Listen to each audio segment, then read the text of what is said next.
जी, सत श्री अकाल, welcome back to our channel. तो उम्मीद करते हैं तुसीं जिथे जिथे भी होवोगे तंदुरुस्त होवोगे। तो अज असीं लैके आए हैं तुहाडे लई एक तुहाडी ही फरमाइश की हुई वीडियो। तो वीडियो है जाकिर नायक जी दी। तो वीडियो का नाम टाइटल है कि नमस्ते का की मतलब आ। सानू काफ़ी कमेंट्स आते थे कि नमस्ते तुसीं बोलदे हो, तो इसका तुसीं मतलब भी जरूर देखो। सो अज आपां वीडियो लैके आए कि नमस्ते का मीनिंग की आ, ਤੇ ਜੈਕਰ ਨਾਇਕ ਦੇ ਹਿਸਾਬ ਦੇ ਨਾਲ ਜਾਂ ਉਹਨਾਂ ਦੇ ਅਕੋਰਡਿੰਗ ਨਮਸਤੇ ਦਾ ਕੀ ਮੀਨਿੰਗ ਆ। ਤੇ ਅੱਜ ਆਪਾਂ ਇਸ ਵੀਡੀਓ ਦੇ ਉੱਪਰ ਰਿਐਕਸ਼ਨ ਵੀਡੀਓ ਬਣਾਵਾਂਗੇ। ਸੋ ਕਰਦੇ ਹਾਂ ਵੀਡੀਓ ਸਟਾਰਟ। ਔਰ ਵੀਡੀਓ ਸਟਾਰਟ ਕਰਨ ਤੋਂ ਪਹਿਲਾਂ ਜਿਨ੍ਹਾਂ ਨੇ ਚੈਨਲ ਨੂੰ ਹਾਲੇ ਤੱਕ ਸਬਸਕ੍ਰਾਈਬ ਨਹੀਂ ਕੀਤਾ, ਪਲੀਜ਼ ਜਲਦੀ ਤੋਂ ਜਲਦੀ ਚੈਨਲ ਨੂੰ ਸਬਸਕ੍ਰਾਈਬ ਕਰ ਦਿਓ। ਔਰ ਅਗਰ ਵੀਡੀਓ ਪਸੰਦ ਆਉਂਦੀ ਹੈ ਤਾਂ ਲਾਈਕ ਜ਼ਰੂਰ ਕਰ ਦਿਓ। ਸਾਡਾ ਦੂਸਰਾ ਚੈਨਲ ਆ ਦੀਪਜੋਤ, ਤੇ ਉਹਨੂੰ ਵੀ ਜਾ ਕੇ ਤੁਸੀਂ ਸਬਸਕ੍ਰਾਈਬ ਕਰੋ। ਉਹਦੇ ਉੱਪਰ ਅਸੀਂ ਲੈ ਕੇ ਆ ਰਹੇ ਹਾਂ ਵਧੀਆ ਵਲੌਗਸ। ਔਰ ਸਾਡਾ ਇੰਸਟਾਗ੍ਰਾਮ ਲਿੰਕ ਜਿਹੜਾ ਡਿਸਕ੍ਰਿਪਸ਼ਨ ਦੇ ਵਿੱਚ ਹੋਊਗਾ। ਸਾਰੀਆਂ ਵੀਡੀਓਜ਼ ਦੇ ਸਾਰੇ ਚੈਨਲਸ ਦੇ ਜਿਹੜੇ ਲਿੰਕ ਹੈ ਉਹ ਡਿਸਕ੍ਰਿਪਸ਼ਨ ਦੇ ਵਿੱਚ ਹੋਣਗੇ। और अगर तुसी सीधा जाके सर्च करना है तो इंस्टाग्राम के उपर जाके दीपजोत व्लॉग्स करके सर्च मारियो, साडा चैनल आ जाएगा, उन्होंने तुसी फॉलो कर सकते हो। और उत्थे वधिया वधिया जिहड़े कंटेंट आ तुहानूं वेखण नूं मिल सकदे आ और तुसी एंटरटेन कर सकते हो अपने आप नूं। सो बहुती वेट ना करते हुए करते हैं वीडियो स्टार्ट। का प्रोग्राम बहुत बार टीवी पे देखा था। अच्छा, मेरा नाम गोविंद तिवारी है। अच्छा, मैं कॉलेज में प्रोफेसर हूँ। मैं जिस एरिया में रहता हूँ उस एरिया के आसपास कई मुस्लिम ऑर्गेनाइजेशन अपने स्कूल चलाते हैं। और उस स्कूल में स्टार्टिंग में जब प्रेयर होता है वहाँ पर न ही वंदे मातरम गाया जाता है। जब मैंने उनके प्रिंसिपल से पूछा कि आप ऐसा क्यों करते हो, आप वंदे मातरम भी नहीं गाते हो स्कूल में, तो कहते हैं वंदे मातरम में हिंदू है। और उनकी स्कूल में कई स्कूलों में हिंदी भाषा ही नहीं है, हिंदी ही नहीं पढ़ाया जाता। और उनके कहते ना देशभक्ति की कुछ भी पढ़ाने के लिए वे कतराते हैं। देशभक्ति के लिए आपके मजहब में किस तरह से डिफाइन किया गया है, ये जरा मुझे बताएंगे। भाई साहब ने एक सवाल पूछा है कि वो कई बार मेरे प्रोग्राम सुनते हैं टेलीविज़न पे और कहा है कि एक इलाका है जहाँ कई मुसलमान स्कूल है लेकिन वहाँ वंदे मातरम नहीं पढ़ाया जाता है, हिंदी नहीं पढ़ाया जाता है, क्या सही है? और आपके मज़हब में, इस्लाम में देशभक्ति के बारे में क्या कहा गया है? पहला सवाल कि मुस्लिम स्कूल में वंदे मातरम क्यों नहीं कहा जाता। हमें ये देखना चाहिए कि कोई भी गाना या कोई भी चीज़ आप कहते हैं उसकी मानी क्या है। आप जब वंदे मातरम पढ़ते हैं उसकी मानी है कि हम सिजदा करते हैं इस देश जो हमारी माता है, ऐसे कहा जाता है, और हम इसकी पूजा करते हैं। ये हमारे लिए शिर्क है, शिर्क है इस्लाम में और गलत है हिंदुइज्म में भी। हिंदुइज्म में भी आपको इबादत सिर्फ करना चाहिए एक खुदा की, धरती की नहीं। तो हिंदुइज्म में भी गलत है, क्रिश्चियनिटी में भी गलत है, इस्लाम में ही गलत है। लेकिन आम हिंदू अपने मज़हब को नहीं जानते, अपनी मजहबी किताबें नहीं पढ़े हैं, इसीलिए कोई भी आप गाना गाते हैं अगर उसके मानी खुदा के खिलाफ है, अल्लाह सुब्हाना व तआला के खिलाफ है, भगवान के खिलाफ है, तो ऐसा गाना गाना गलत है।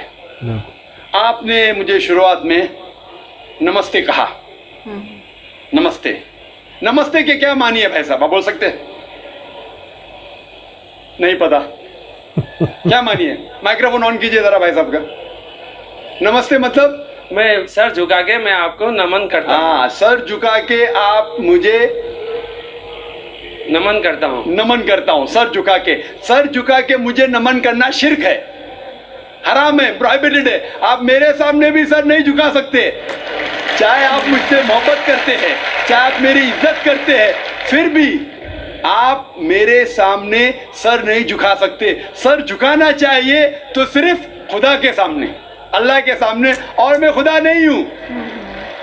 आप जानते हैं, आप मेरी इज्जत कर सकते हैं, मेरी बात जो मैं कहता हूं उसके ऊपर अमल कर सकते हैं, लेकिन आप मेरे सामने सर नहीं झुका सकते।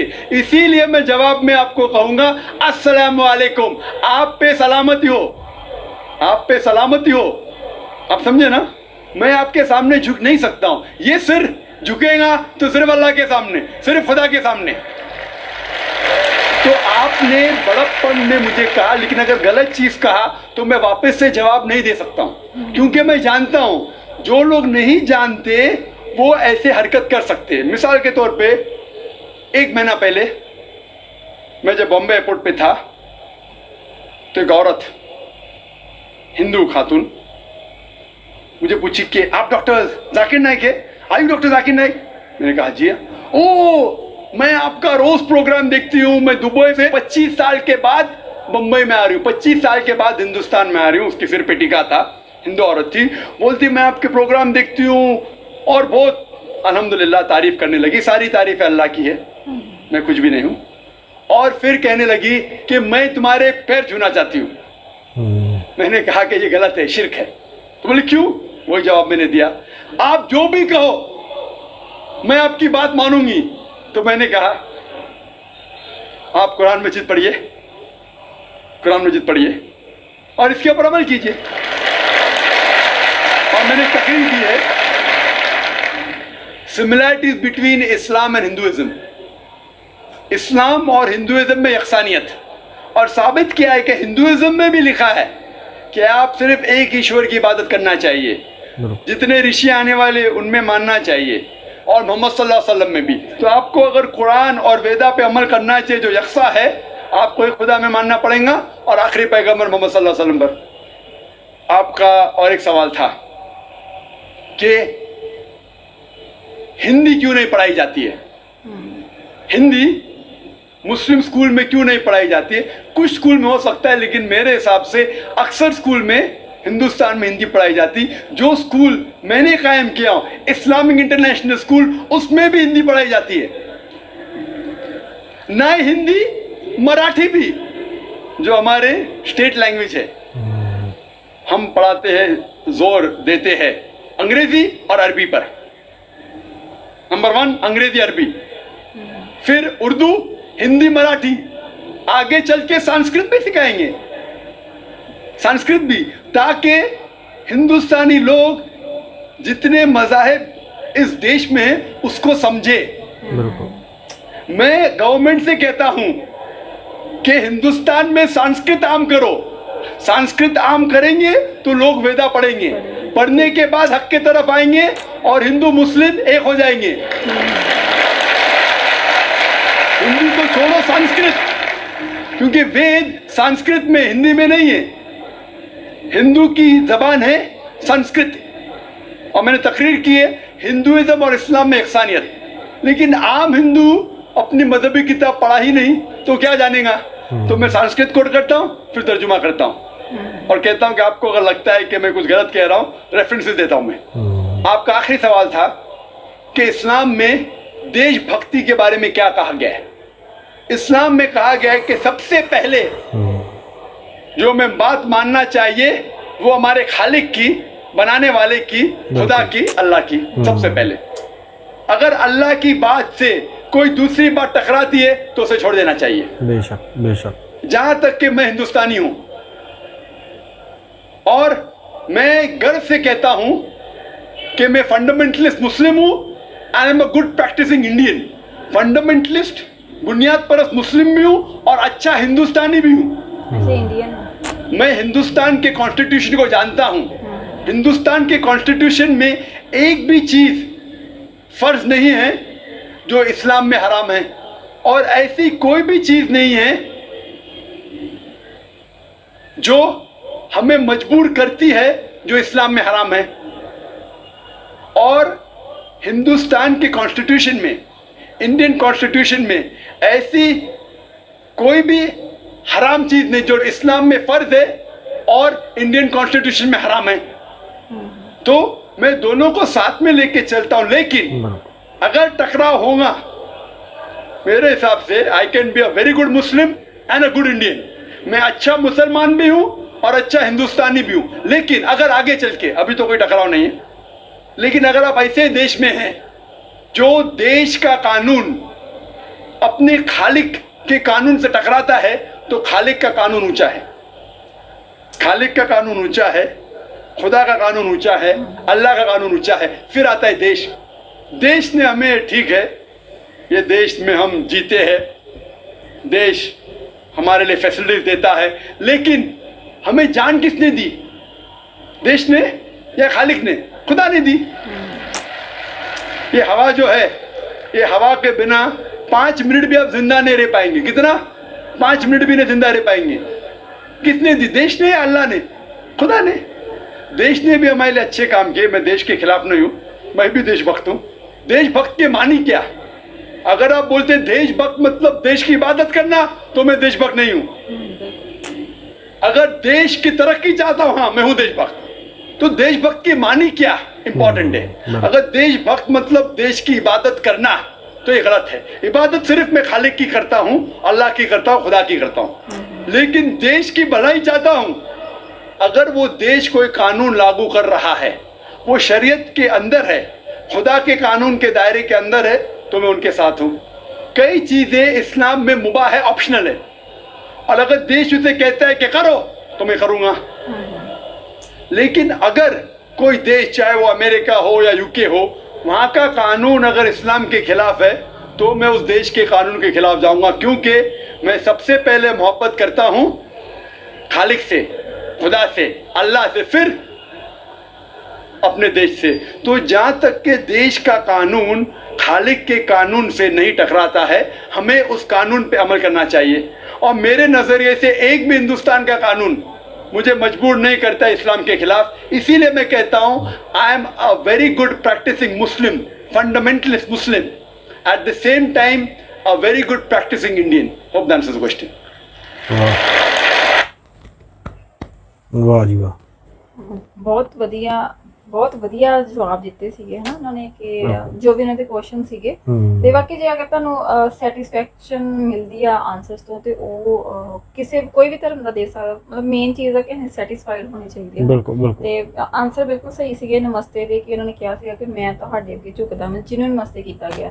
ਤੇ ਮਤਲਬ ਸਾਡੇ ਧਰਮ ਵਿੱਚ ਵੀ ਹੈ ਕਿ ਝੁਕਣਾ ਜਿਹੜਾ ਪਰਮਾਤਮਾ ਅੱਗੇ, ਉਸ ਤੋਂ ਬਿਨਾਂ ਤੁਸੀਂ ਕਿਸੇ ਅੱਗੇ ਨਹੀਂ ਝੁਕ ਸਕਦੇ, ਇੱਜ਼ਤ ਤੁਸੀਂ ਕਰ ਸਕਦੇ ਹੋ। ਸੇਮ ਵੀ ਉਹਨਾਂ ਨੇ ਜਾਕਿਰ ਜੀ ਨੇ ਚੀਜ਼ ਕਹੀ ਹੈ। ਤੇ ਉਹ ਸਾਡੇ ਵੀ ਜਿੱਦਾਂ ਹੁਣ ਮਿਲਣਾ ਹੋਵੇ ਸੀ ਸਤਿ ਸ਼੍ਰੀ ਅਕਾਲ ਕਹਿੰਦੇ ਆ, ਸਤਿ ਕਿ ਸੱਚਾ ਅਕਾਲ ਜਿਹੜਾ ਸਿਰਫ ਅਕਾਲ ਪੁਰਖ ਪਰਮਾਤਮਾ ਜਿਹੜਾ ਆ, ਜਿਹਦੀ ਕੋਈ ਰੰਗ ਰੂਪ ਨਸਲ ਭੇਦ ਕੁਝ ਨਹੀਂ ਹੈਗਾ, ਉਹੋ ਹੀ ਜਿਹੜਾ ਆ ਉਹ ਸਭ ਤੋਂ ਉੱਪਰ ਆ। ਬਸ ਇਸੇ ਤਰੀਕੇ ਨਾਲ ਜਿਹੜੀ ਆ ਵਿਸ਼ ਆ ਉਹ ਅਸੀਂ ਕਰਦੇ ਸੀ। ਅਗਲੇ ਦੀ ਰਿਸਪੈਕਟ ਕਰ ਸਕਦੇ ਆ, ਪਰ ਅਸੀਂ ਇਹ ਨਹੀਂ ਕਹਿੰਦੇ ਕਿ ਅਸੀਂ ਤੇਰੇ ਅੱਗੇ ਝੁਕਦੇ ਆ। ਕਿਉਂਕਿ ਅੱਜ ਦੀ ਡੇਟ ਦੇ ਵਿੱਚ ਮਤਲਬ ਜੇ ਆਪਾਂ ਕਿਸੇ ਨੂੰ ਕਹਿ ਦਈਏ ਕਿ ਮੈਂ ਤੇਰੇ ਅੱਗੇ ਝੁਕਦਾ ਆ, ਉਹ ਤੇ ਪਹਿਲਾਂ ਝੁਕਾਉਣ ਨੂੰ ਫਿਰਦੇ। ਦੁਨੀਆ ਤੇ ਵੈਸੇ ਝੁਕਾਉਣ ਫਿਰਦੀ ਆ। ਬੰਦੇ ਮਾਤਰਮ ਨੂੰ ਮਤਲਬ ਕਿਉਂ ਨਹੀਂ ਬੋਲਦੇ ਹਨਾ। ਉਹਨਾਂ ਨੇ ਕਿਹਾ ਕਿ ਨਹੀਂ, ਤੁਸੀਂ ਇਹਦੇ ਅਰਥ ਲੈ ਕੇ ਚੱਲੋ, ਵਾਕਿਆ ਇਹਨਾਂ ਦਾ ਅਰਥ ਕੀ ਆ ਹਨਾ। ਜਦੋਂ ਅਰਥ ਸਾਨੂੰ ਪਤਾ ਹੋਊਗਾ, ਫਿਰ ਸਾਨੂੰ ਪਤਾ ਲੱਗੂਗਾ, ਅਸੀਂ ਤੋੜ ਕੇ ਵੇਖ ਸਕਦੇ ਹਾਂ ਕਿ ਕੀ ਇਹ ਵਾਕਿਆ ਸਾਡੇ ਧਰਮ ਦੇ ਵਿੱਚ ਜਾਂ ਸਾਡੇ ਮੇਰੇ ਮਨ ਦੇ ਵਿੱਚ। ਮੇਨ ਤੇ ਇੱਕ ਚੀਜ਼ ਹੁੰਦੀ ਹੈ ਕਿ ਮੇਰੇ ਮਨ ਦੇ ਵਿੱਚ ਹਨਾ, ਕਿ ਮੈਨੂੰ ਠੀਕ ਲੱਗਦਾ ਇਹ ਚੀਜ਼। ਅਗਰ ਠੀਕ ਲੱਗਦੀ ਆ ਮੇਰੇ ਅਕੋਰਡਿੰਗ, ਮੇਰੇ ਧਰਮ ਦੇ ਅਕੋਰਡਿੰਗ, ਤੇ ਮੈਂ ਉਸ ਚੀਜ਼ ਨੂੰ ਮੰਨੂਗਾ। ਅਗਰ ਨਹੀਂ ਠੀਕ ਲੱਗਦੀ ਤੇ ਮੈਂ ਨਹੀਂ ਮੰਨੂਗਾ। ਸਿੰਪਲ ਜੀ ਚੀਜ਼ ਆ। ਔਰ ਬਾਕੀ ਦੂਸਰੀ ਚੀਜ਼ ਆ ਕਿ ਅਗਰ ਹਿੰਦੀ ਦੀ ਗੱਲ ਕਰਦੇ ਆ ਕਿ ਹਿੰਦੀ ਪੜ੍ਹਾਈ ਜਾਂਦੀ ਹੈ ਕਿ ਨਹੀਂ, ਤੇ ਮਤਲਬ ਕਈ ਮੇਰੇ ਖਿਆਲ ਦੇ ਵਿੱਚ ਐਸੇ ਜੇ ਆਪਾਂ ਗਿਣਤੀ ਦੇ ਵਿੱਚ ਲੈ ਕੇ ਚੱਲਾਂਗੇ ਤੇ ਕਈ ਸਕੂਲ, ਕਈ ਨਹੀਂ ਆਪਾਂ 90-99% ਸਕੂਲ ਇਹੋ ਜਿਹੇ ਜਿੱਥੇ ਉਰਦੂ ਪੜ੍ਹਾਈ ਨਹੀਂ ਜਾਂਦੀ। ਕੱਲ ਨੂੰ ਕੋਈ ਆਖੂਗਾ ਤੁਹਾਡੇ ਪੰਜਾਬੀ ਪੜ੍ਹਾਈ ਜਾਂਦੀ ਹੈ। ਮਤਲਬ ਇਹ ਕੋਈ ਸਵਾਲ, ਇਹ ਕੁਐਸਚਨ ਮੇਰੇ ਖਿਆਲ ਦੇ ਵਿੱਚ ਧਰਮ ਨਾਲ ਰਿਲੇਟਡ ਜਾਂ ਧਾਰਮਿਕ ਸਮਾਗਮਾਂ ਦੇ ਵਿੱਚ ਦੂਸਰੇ ਨੂੰ ਜੇ ਆਪਾਂ ਕਹੀਏ ਕਿ ਨੀਵਾਂ ਵਿਖਾਉਣ ਲਈ ਕਿ ਜਾਂ ਦੂਸਰੇ ਨੂੰ ਇਹ ਗੱਲਾਂ ਦੇ ਵਿੱਚ ਫਸਾਉਣ ਲਈ ਕਿ ਮਤਲਬ ਆਪਾਂ ਦੇਖਦੇ ਹਾਂ ਕਿ ਯਾਰ ਇਹ ਮੁਸਲਿਮ ਆ ਹਨਾ, ਇਹ ਹਿੰਦੀ ਪੜ੍ਹਾਉਂਦੇ ਆ ਕਿ ਨਹੀਂ ਪੜ੍ਹਾਉਂਦੇ। ਜੇ ਹਾਂ ਜਿਹੜੇ ਸਬਜੈਕਟ ਆ ਉਹਦੇ ਪੜ੍ਹਾਉਣੇ ਪੈਂਦੇ ਆ, ਇੰਗਲਿਸ਼, ਹਿੰਦੀ, ਪੰਜਾਬੀ ਜਿਹੜੀ ਉਹ। ਔਰ ਜਿਹੜੀ ਧਾਰਮਿਕ ਆ ਹਨਾ, ਅਗਰ ਆਪਾਂ ਧਰਮ ਦੇ ਤੌਰ ਤੇ ਵੇਖੀਏ ਤੇ ਫਿਰ ਤੇ ਜਿਸ ਲੈਂਗੁਏਜ ਦੇ ਵਿੱਚ ਉਸ ਧਰਮ ਦੇ ਗ੍ਰੰਥ ਲਿਖੇ ਗਏ ਆ, ਉਹ ਲੈਂਗੁਏਜ ਜਿਹੜੀਆਂ ਉਹ ਸਿੱਖਣੀਆਂ ਲਾਜ਼ਮੀ ਆ, ਉਹ ਤੇ ਸਿਖਾਉਣੀਆਂ ਪੈਣੀਆਂ। ਤੇ ਬਾਕੀ ਇਹ ਹੈ ਕਿ ਜੇ ਉਹ ਅੱਗੋਂ ਕਾਊਂਟਰ ਕੁਐਸਚਨ ਪੁੱਛ ਦੇਣ ਕਿ ਤੁਸੀਂ ਦੱਸੋ ਕਿ ਤੁਹਾਡੇ ਸਕੂਲਾਂ ਦੇ ਵਿੱਚ ਜਿਹੜੇ ਆਰੀਅਨ ਪਬਲਿਕ ਸਕੂਲਸ ਆ ਜਾਂ ਹੋਰ ਜਿਹੜੇ ਕਾਫੀ ਸਕੂਲ ਹੁੰਦੇ ਆ ਨਾ, ਹਿੰਦੂ ਕੰਨਿਆ ਕਾਲਜ ਵਗੈਰਾ ਜਿਹੜੇ ਆ, ਉਹਨਾਂ ਦੇ ਵਿੱਚ ਕਿੰਨੀ ਕੁ ਉਰਦੂ ਸਿਖਾਈ ਜਾਂਦੀ ਆ। ਤੇ ਮਤਲਬ ਮੇਰੇ ਖਿਆਲ ਦੇ ਵਿੱਚ ਇਹ ਕੁਐਸਚਨ ਨਾ ਜਾਇਜ਼ ਨਹੀਂ ਸੀਗਾ। ਤੇ ਮਤਲਬ ਬਾਕੀ ਸਾਰੇ ਕੁਐਸਚਨ ਦੇ ਜਿਹੜੇ ਜਵਾਬ ਆ ਉਹਨਾਂ ਨੇ ਬੜੇ ਬਖੂਬੀ ਦਿੱਤੇ ਆ। ਔਰ ਮੇਰੇ ਖਿਆਲ ਦੇ ਵਿੱਚ ਇੱਕ ਇੰਡੀਅਨ ਹੋਣ ਦੇ ਨਾਤੇ ਮੈਂ ਵੀ ਸੈਟੀਸਫਾਈ ਆ ਕਿ ਵਾਕਿਆ ਹੀ ਜਿੱਦਾਂ ਇੰਡੀਅਨ ਕਨਸਟੀਟਿਊਸ਼ਨ ਦੇ ਵਿੱਚ ਵੀ ਬੜੀ ਵੱਡੀ ਇਹ ਚੀਜ਼ ਪਤਾ ਲੱਗੀ ਆ ਕਿ ਕੋਈ ਵੀ ਇਹੋ ਜਿਹਾ ਫਿਲਹਾਲ ਹਜੇ ਤੱਕ ਹਨਾ, ਅੱਗੇ ਕੋਈ ਅਮੈਂਡਮੈਂਟ ਹੋ ਜੇ ਤੇ ਕੁਝ ਕਹਿ ਨਹੀਂ ਸਕਦੇ, ਪਰ ਫਿਲਹਾਲ ਹਜੇ ਤੱਕ ਕੋਈ ਵੀ ਐਸੀ ਚੀਜ਼ ਨਹੀਂ ਹੈ ਕਿ ਜਿਹੜੀ ਇਸਲਾਮਿਕ ਜਿਹੜੀ ਆ ਧਰਮ ਆ ਹਨਾ, ਇਸਲਾਮਿਕ ਧਰਮ ਦੇ ਖਿਲਾਫ ਕੁਝ ਲਿਖਿਆ ਹੋਵੇ ਜਾਂ ਇਸਲਾਮਿਕ ਧਰਮ ਦੇ ਵਿੱਚ ਕੋਈ ਇਹੋ ਜਿਹੀਆਂ ਚੀਜ਼ਾਂ ਲਿਖੀਆਂ ਹੋਣ ਜਿਹੜੀਆਂ ਕਨਸਟੀਟਿਊਸ਼ਨ ਦੇ ਖਿਲਾਫ ਹੋਣ। ਤੇ ਇਸ ਕਰਕੇ ਜਿਹੜਾ ਬੜਾ ਵਧੀਆ ਚੱਲ ਸਕਦਾ। ਔਰ ਸਾਡੀਆਂ ਗੌਰਮੈਂਟਾਂ ਨੂੰ, ਸਾਡੇ ਆਮ ਹਿੰਦੂ, ਸਿੱਖ, ਮੁਸਲਿਮ ਸਾਰਿਆਂ ਨੂੰ ਇਹ ਚੀਜ਼ ਚਾਹੀਦੀ ਹੈ ਕਿ ਇਹਨਾਂ ਚੀਜ਼ਾਂ ਵੱਲ ਧਿਆਨ ਦੇਣਾ ਚਾਹੀਦਾ ਕਿ ਜਿਹੜਾ ਕਾਨੂੰਨ ਆ, ਕਾਨੂੰਨ ਤੇ ਹੈ ਹੀ ਆ ਉੱਤੇ, ਹੈ ਨਾ। ਕਾਨੂੰਨ ਤੇ ਆਪਾਂ ਸਮਝਦੇ ਹਾਂ ਕਿ ਉੱਤੇ ਹੈ ਹੀ ਆ ਸਭ ਤੋਂ, ਪਰ ਜਦੋਂ ਉਹ ਕਾਨੂੰਨ ਤੁਹਾਡੀ ਆਜ਼ਾਦੀ ਦੇ ਉੱਤੇ, ਹੈ ਨਾ, ਤੁਹਾਡੀ ਧਾਰਮਿਕ ਆਜ਼ਾਦੀ, ਬੋਲਣ ਦੀ ਆਜ਼ਾਦੀ, ਹੈ ਨਾ, ਉਹ ਆਜ਼ਾਦੀ ਦੇ ਅੱਗੇ ਰੋੜਾ ਬਣਦਾ ਤੇ ਉੱਥੇ ਤੁਸੀਂ ਬੋਲ ਵੀ ਸਕਦੇ ਹੋ, ਉਹਦੇ ਵਿੱਚ ਕੋਈ ਗਲਤ ਗੱਲ ਨਹੀਂ ਹੈਗੀ। ਲਾਸਟ ਜੋ ਗੱਲ ਹੈ ਕਿ ਕਾਨੂੰਨ ਹੋਵੇ ਚਾਹੇ ਧਰਮ ਦੇ ਰੂਲ ਹੋਣ, ਸਭ ਤੋਂ ਪਹਿਲਾਂ ਇਨਸਾਨੀਅਤ ਉੱਤੇ ਰੱਖੀ ਜਾਂਦੀ ਹੈ। ਤੇ ਜਿੱਥੇ ਜਿੱਥੇ ਵੀ ਇਨਸਾਨੀਅਤ ਰੱਖੀ ਗਈ ਆ, ਉਹਨੂੰ ਦੇਖ ਕੇ ਕਾਨੂੰਨ ਬਣਾਏ ਗਏ ਆ ਜਾਂ ਤੇ ਉਹ ਆਟੋਮੈਟਿਕਲੀ ਸਭ ਠੀਕ ਹੈ, ਹਨਾ। ਬਿਲਕੁਲ। ਤੇ ਸੋ ਧਰਮ ਵੀ ਸਾਨੂੰ ਸਭ ਤੋਂ ਪਹਿਲਾਂ ਧਰਮ ਵੀ ਸਾਨੂੰ ਇਨਸਾਨੀਅਤ ਵੀ ਸਿਖਾਉਂਦਾ ਹੈ।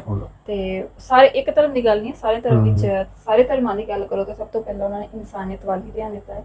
ਸੋ ਫਰੈਂਡਸ, ਇਹ ਸੀਗੀ ਅੱਜ ਦੀ ਵੀਡੀਓ। ਅਗਰ ਤੁਹਾਨੂੰ ਵੀਡੀਓ ਪਸੰਦ ਆਉਂਦੀ ਤਾਂ ਲਾਈਕ ਜ਼ਰੂਰ ਕਰਿਓ, ਤੇ ਅਗਰ ਤੁਸੀਂ ਸਾਡੇ ਚੈਨਲ ਤੇ ਨਏ ਹੋ ਤਾਂ ਸਾਡਾ ਚੈਨਲ ਸਬਸਕ੍ਰਾਈਬ ਨਹੀਂ ਕੀਤਾ ਤਾਂ ਪਲੀਜ਼ ਸਬਸਕ੍ਰਾਈਬ ਕਰਕੇ ਜਾਇਓ ਚੈਨਲ। ਮਿਲਦੇ ਆਪਾਂ ਕਿਸੇ ਹੋਰ ਵੀਡੀਓ ਵਿੱਚ, ਤਦ ਤੱਕ ਸਤਿ ਸ਼੍ਰੀ ਅਕਾਲ।